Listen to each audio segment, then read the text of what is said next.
last episode, Mox from the Mutineers called you guys overrated. Oh. Yeah, we're getting into it. Envoy is going off. He's turning up here. Keyboarder? Are you kidding me, Dylan?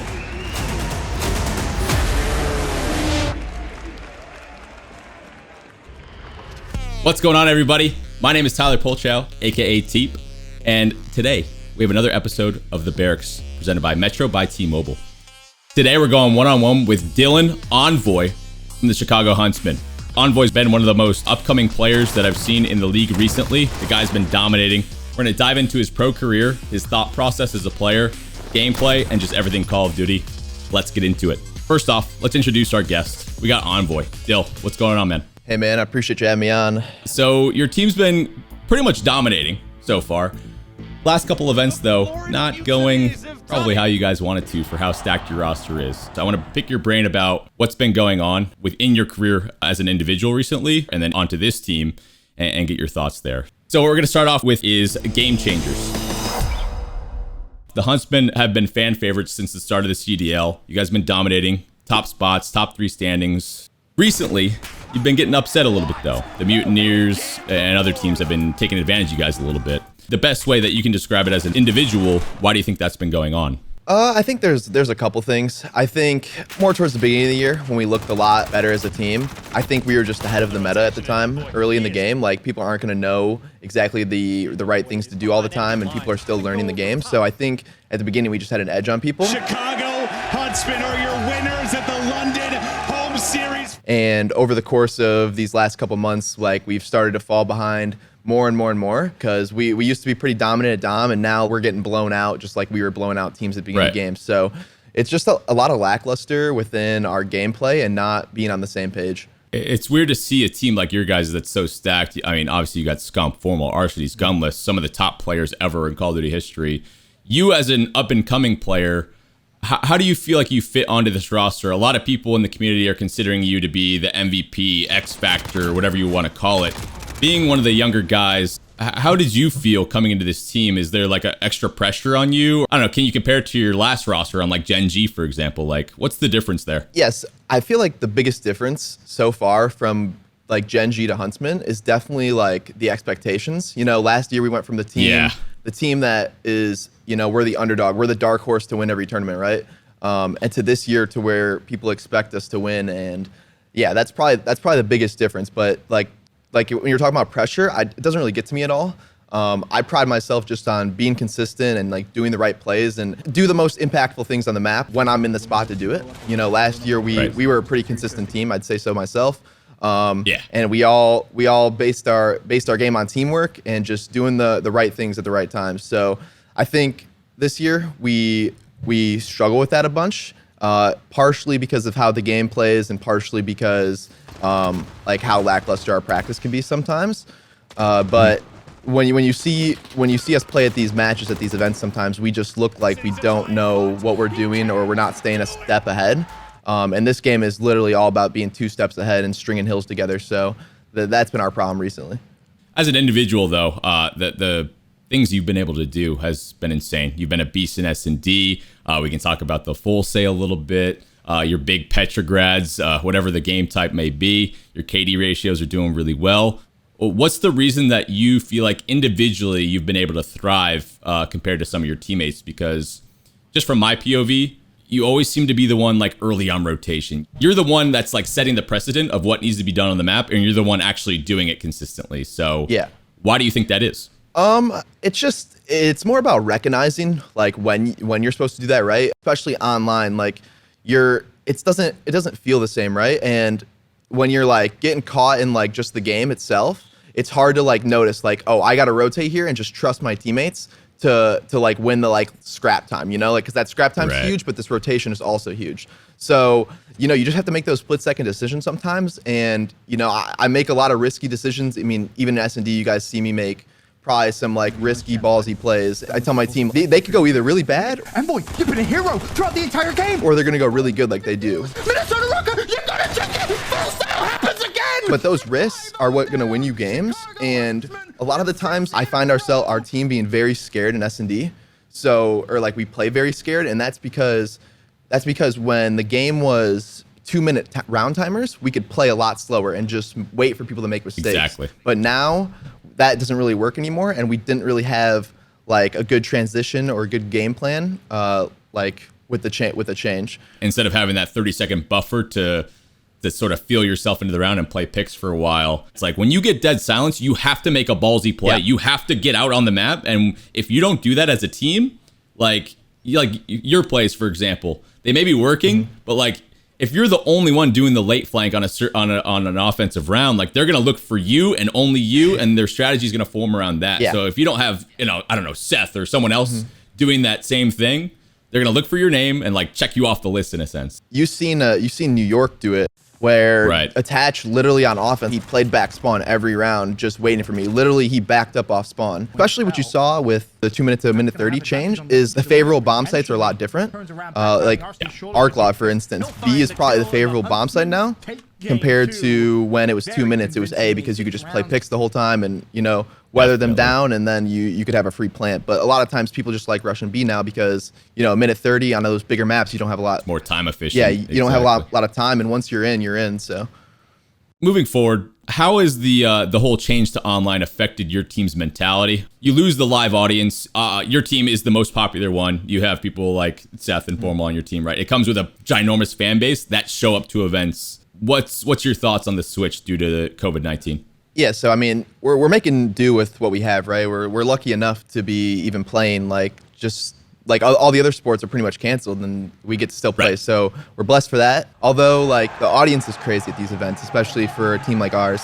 And it's like you imagine like, wow, if I had that crowd behind me, it'd be great. And our Chicago event was gonna be sold out, like it was gonna be nuts. And now it's just like you're staying at your house. You're staying at your house until the next event comes up. So it's hard to get in the mental state, if I'm being honest. 100%. Yeah. I even go back to my playing days too. Like that buildup was very, very important to just like, you get adrenaline, right? Yeah. When you're flying to the event, when you're actually in the travel state, when you're sitting at the hotel, you're with each other as a team, like you're ready to go mentally. Some of your guys, they thrive off of that energy. Yeah. And you can't replicate it at home sometimes. Yeah, So that especially with the Dallas tournament, we played one match every single day. So it's like you're literally just hopping on and getting thrown right into the mix. You either do good or you do bad. Like that's why I think you've seen a lot of these teams either getting just smoked right at the beginning of the tournaments or dominating. at the end of the day, you got to figure out how to be successful and win in this new environment. So we'll see if definitely agree with you. If you guys can turn it around and see if other teams can step it up as well. Moving on now.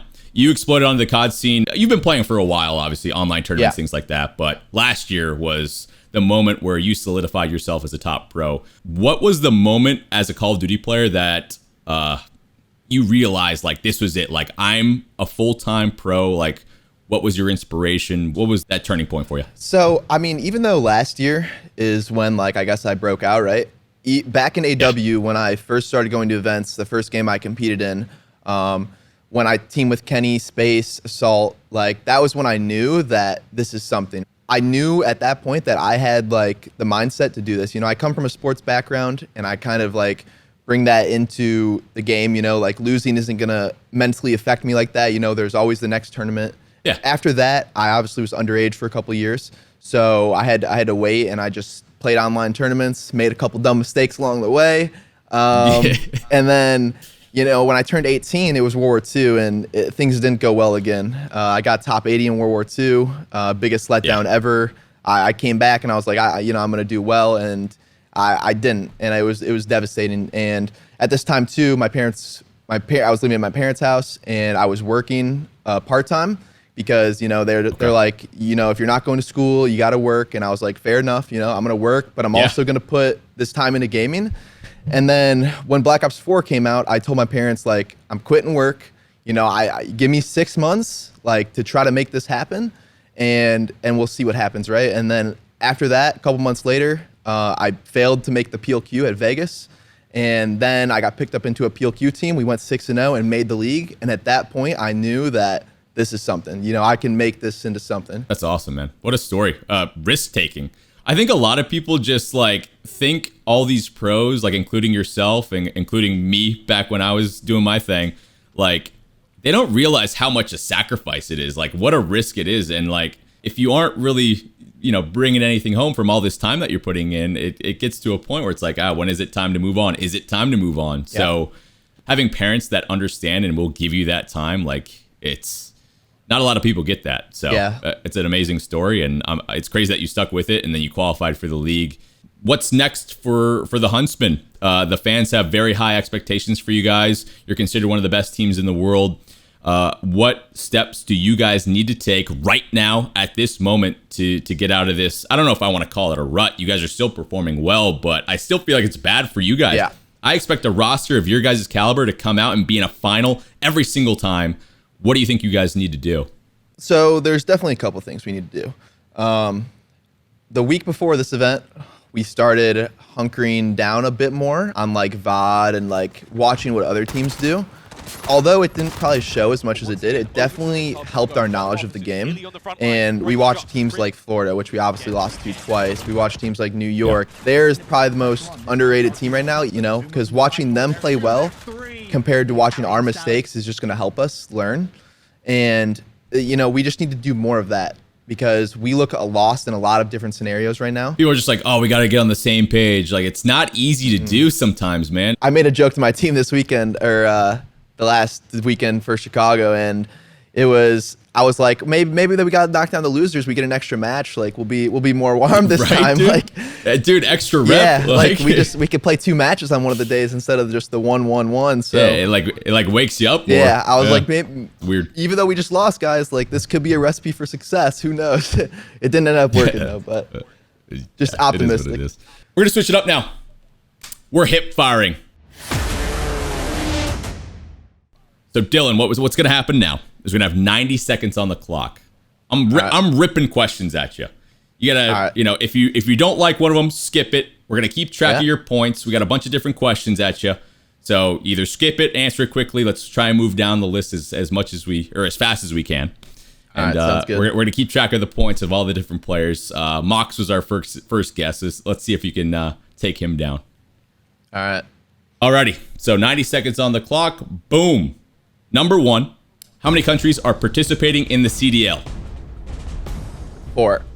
Which CDL team is currently in last place? Toronto. Who has the highest KD ratio in the league right now? Wuskin? Who has the most total kills in the league? Simp? I'm just tough one. Shooting names at the dark. Who has been killed? Who has been killed the most times in the league? Dylan Codd? I don't know. Who is your current KD ratio over or under 1? Is mine? Yours. Under. Who currently has a higher KD ratio in league play, formal or arcitys? Alec. GameStop is a sponsor for which league team? GameStop? Yeah. Skip. Which league player just became a dad? Apathy. Name a single player on the rocker. Silly. Who's LA Optic Gaming's coach? Pac-Man. Who's the youngest player in the league right now? Spart, maybe? Which COD game had Crash multiplayer map? COD 4. Which COD game had Nuketown? Black Ops. Which COD game had Estate? MW2.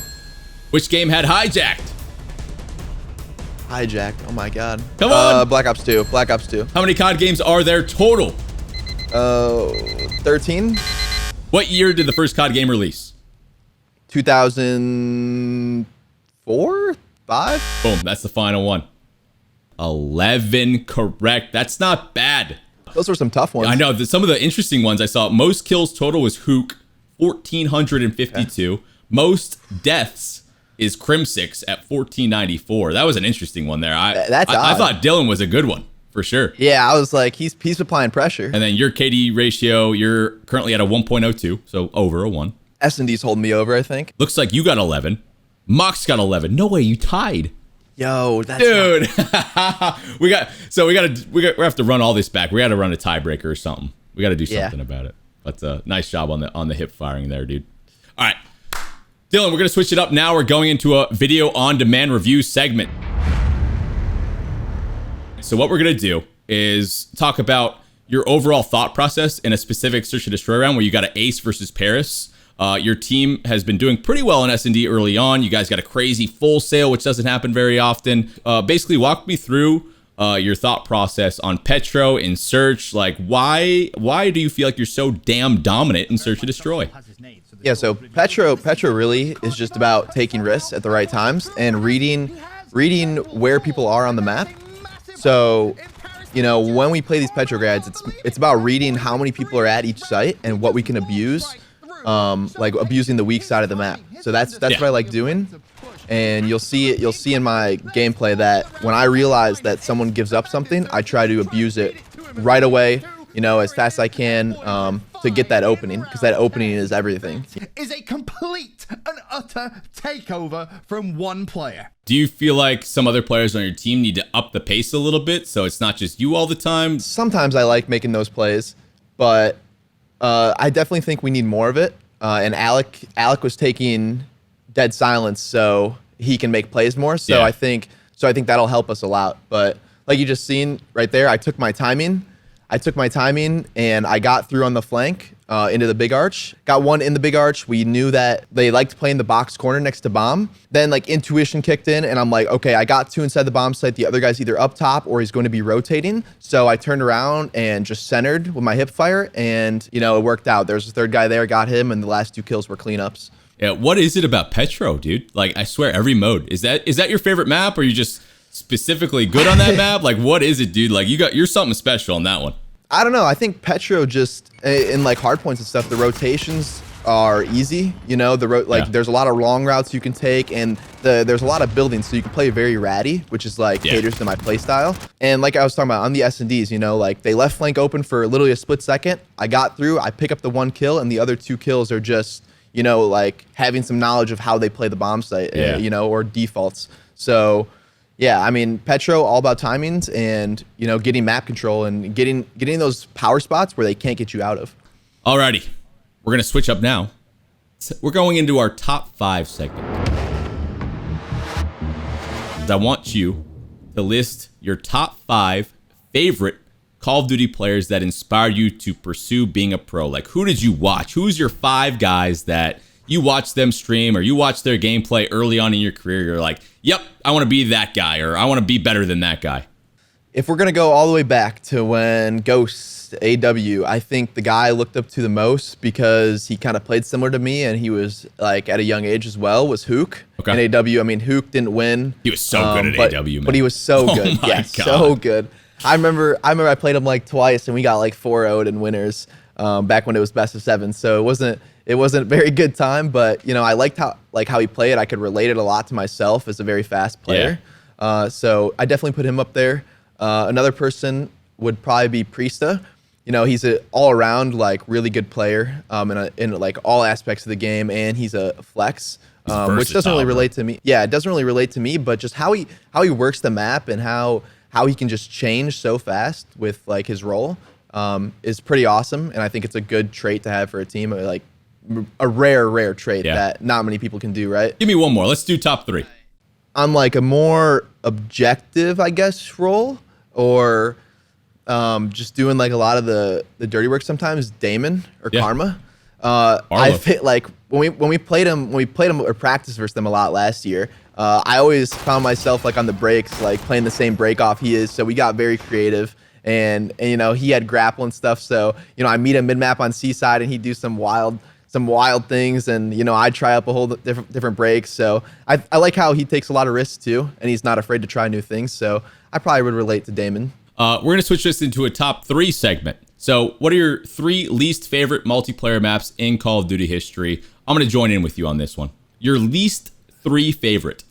We're doing like all CODs, right? Like all CODs. Pick out 3 maps that just made you mad to play them. I got one. Flooded. I did not like I don't even know the map. Oh my gosh. What game was that I'm from? pretty sure it was Ghost, dude. I just remember that map. I did not have a lot of fun on that one. Interesting. Well, this is more like a pub match, but like Shipment. I hate Shipment. You don't like Shipment? No, I don't. I hate it. I love back in the day. shipment. Just get twisted. Back in the day, you just get spawn trapped on shipment, and like I would hate it. I'd absolutely hate it. And nowadays, like you spawn in, you go into a pub match, and say you get in when the game is already going, and you're just in a spawn trap right away. Yeah. That triggers. In Modern me. Warfare, it's tough, dude. It's like this. It's even worse with the spawn traps and stuff. So okay. Yeah, so juggernauts. Yep. Yeah, so shipment. And then I'm gonna go with a comp map for the third one, and I'm gonna say Parliament from AW. Oh, Parliament. You didn't like Parliament? It was kind of fun. It was way too big though, man. Yeah, I mean, I was a sub player, so I so was forced to run an AR. Yeah, dude. So I feel you on that one. I was throwing up the BS on those maps, so like it was still fun to play uplink on, but it was not a fan favorite of mine. I'm gonna go with a BO3 map. I didn't like playing evac, like evac CTF or something. Dude, the wall running down low, like it was fun on Link. It was fun on Link, but CTF, dude, I did not like it. Like it was fun to sneak around and stuff, but like it was a mess for like competitive, like trying to keep track of people down low and stuff like that. I'm sure with like having no dead silence sometimes and respawns, exactly. like they like if they would ban Denny and you're just hearing it on the wall, dude, it's frustrating. I don't know. I'm not a big disliker on these maps. I'll be honest. Actually, I think I got a good one. Was it Gustav Cannon or whatever? Is that what it was called? Oh, I was gonna say Gibraltar on World War II. I hated that. Oh, map. you didn't like little Jibby? Okay. Yeah, I did not like Gibraltar. I actually didn't like a lot of the World War II maps. That's because I came back. Didn't have a good experience. In January. Yeah, I came back in January and I figured out that all comp was throwing your nades the right way, and I could not throw my nades. Totally, man. So. Yeah, World War II maps were not my cup of tea. Dude, Gustav Cannon. I think that's what it was called. That map was. Yeah. They get up there, sniping. Just not fun. Oh, yeah, campers. This segment's leaving a just bringing up bad memories. Let's move on right now. Let's move on. All right, we're moving on. We're staying connected. Yo, Hector, you want to make an appearance?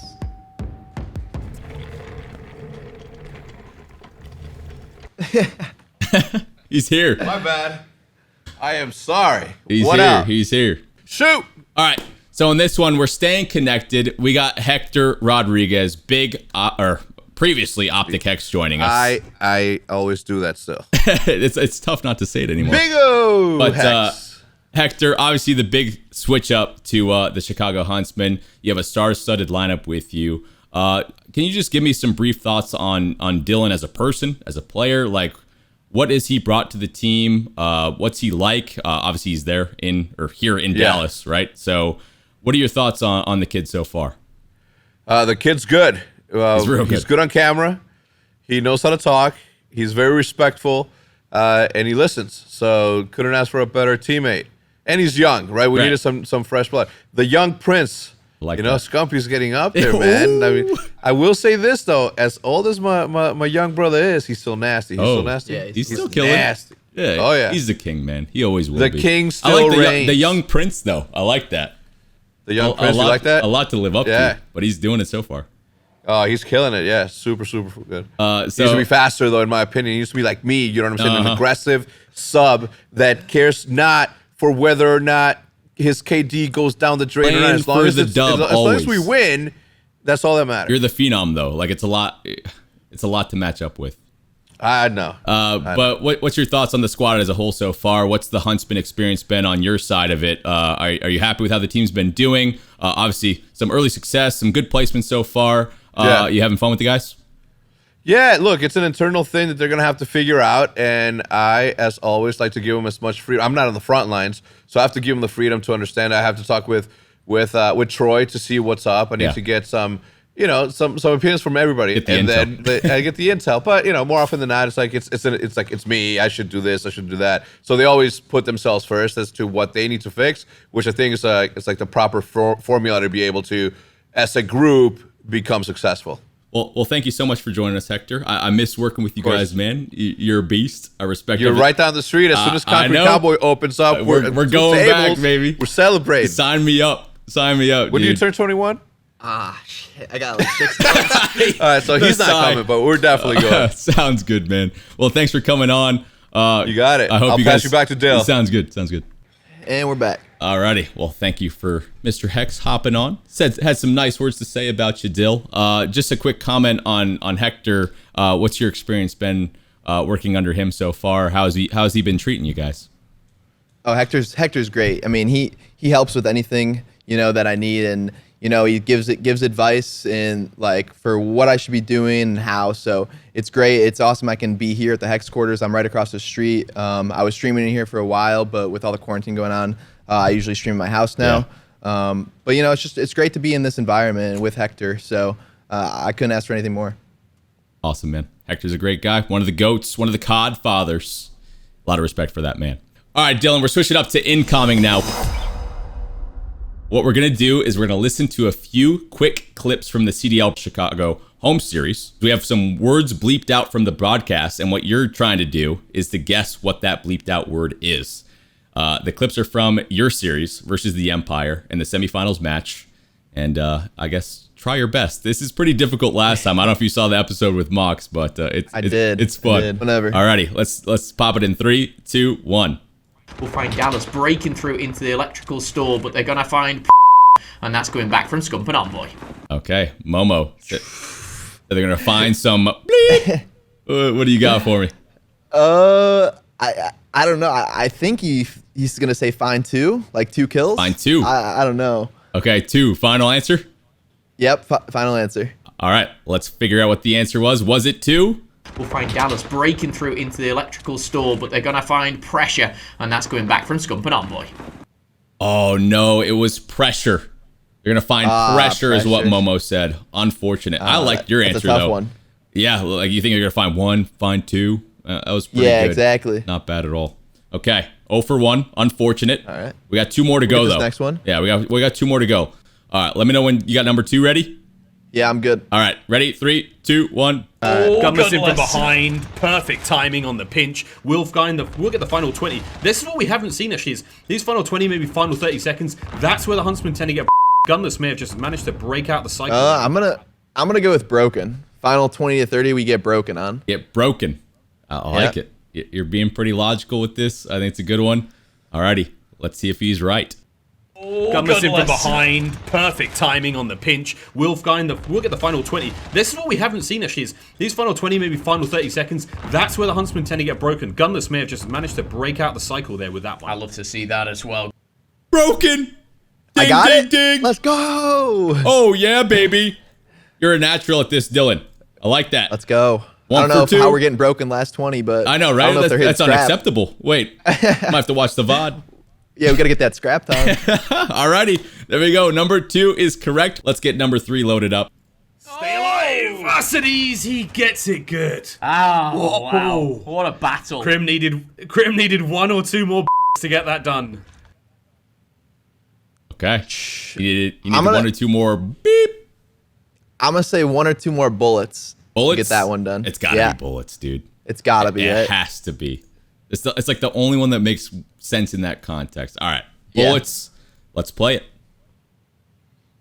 Stay alive! Vassides, he gets it good. Oh, wow. What a battle. Crim needed 1 or 2 more bullets to get that done. Boom, baby. Bullets. 2 out of 3. 2 for 3. Oh, yeah. I'm talking about. Dominant performance. Moving forward, now we got TeeP's takes. In this segment, we're going to take some hot takes, my personal takes from the Call of Duty League, team players, recent events, everything like that. And I want you to agree or disagree with me on the given points. So what we're going to start off with here is the last episode, we interviewed Mox from the Mutineers, and he called you guys overrated. An overrated team? I would say Chicago. Oh. Yeah, we're getting into it. Oh my God. My take on it is I think it was a little bit too early for him to say something like that. His team has been performing better than I expected. The switch over to Pharaoh has obviously been treating them quite well. But to call a team like your guys is like, I'm thinking towards champs, right? Like, yeah. When players make claims like that, do they really want to light a fire under you guys? I think saying anything like that's a mistake personally. What's your take on it? Yeah, I mean, I'm going to disagree with the take.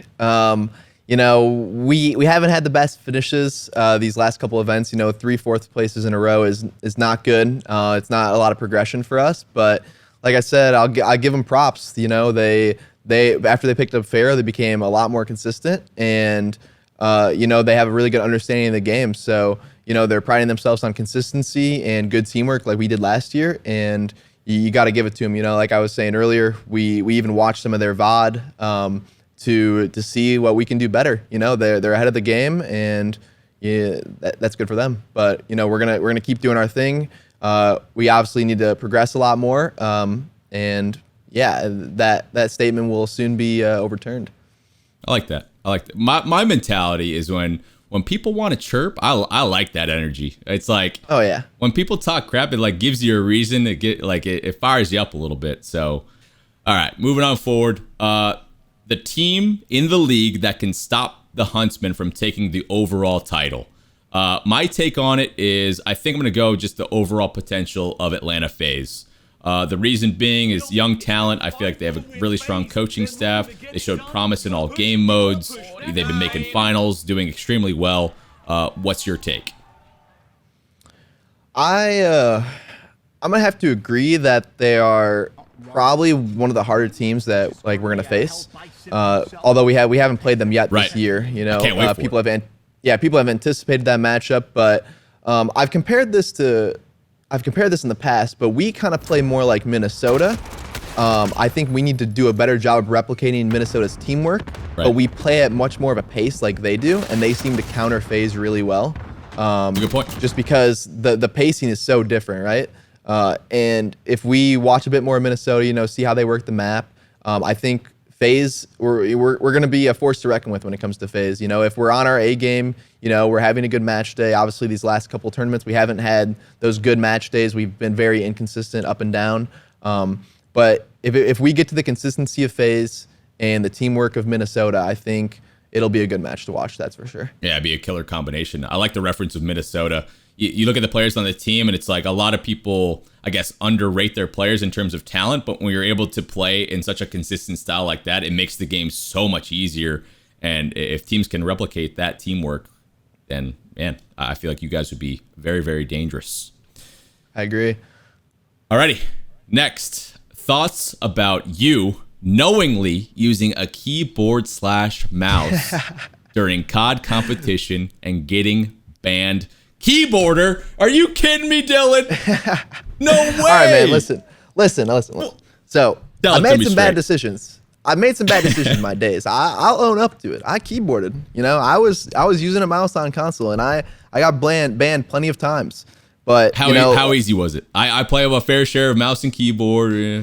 It's not, even though you have aim assist, it's not as easy as it seems. Is it weird? It's weird. I play a lot of PC games, Valorant, CS:GO, you know, like other games. So I'm not bad with the keyboard when it comes to that. But when you play it on console for the first time, it's weird. It's weird having aim assist and jumping around. But it definitely was an advantage in the jetpack CODs. I'm flying around with a sniper You're and laughing, an AR. you know. Yeah, it was fun. All right, I was enjoying my spare time, I guess. But, you know, looking back, it probably wasn't a good decision to make. Yeah. You know, made a lot of just dumb decisions when I was 14, 15, 16. Right. So, but, you know, it's part of the journey, I guess. You can't change it, and I got to live up to it. Unlike a lot of other people that won't live up to, you know, I kind of made a joke out of it. Now, and it's, you know, even when it's actually kind of funny, like this is a weird stat I've taken, right? But back in Infinite Warfare, I played against Simp in like 3 Prime tournaments or something. He made me record twice, record my hands, and I beat him both times. The one time he didn't make me record and I was keyboard, he smoked me. So I like to think I'm better with the controller anyway. So and obviously the controller's taking me to different heights now. Yeah, totally. It almost is like a mental advantage moving forward because everyone was so paranoid that you're like doing something shady. That's actually pretty funny. People are joking about it in scrims now too. I always thought that was so funny. Record your hands. Yeah. That's funny, man. Moral of the story here, folks, is don't keyboard. Don't do it. Yeah, don't do it. You're going to ruin your career. But hey, you make I almost mistakes. did. You were very young. It is what it is. And hey, you're one of the top players in the game now. You said you think you're better with a controller. So there it is. Alrighty. On that note, we're going to end this episode of the Barracks. Dylan, I appreciate you hanging out, man. I really like your takes on a lot of the things. It's a very mature outlook on a lot of situations that you guys are going through. A lot of the people in the community just expect so much out of you guys, and you're still putting up good placements. I know it's not where you guys want to be. Obviously, every single team, every single player in this Call of Duty League wants to win every single tournament. So I think you guys have the right idea moving forward. As long as you guys hold each other accountable and keep that, mature mindset in practice in this online environment. It's not ideal, but we're all just trying to make it work. So, I appreciate the words. Appreciate you guys having me on. And for everyone out there watching, just know we're going to get better. We're going to get better. So, we're going to work on it. And I appreciate all the criticism. It's only fueling the fire. Passionate fans is what makes Call of Duty thrive, and we love it. But don't be too toxic. Be somewhat mature about it. Just type whatever you want. All right, dude. Thanks for coming on. And that's going to do it for this episode of The Barracks, presented by Metro by T-Mobile. If you guys missed the first episode, make sure you guys check out the first one with Mox from the Mutineers. Subscribe to the COD League YouTube channel for future episodes of The Barracks, and we'll see you guys for the next episode.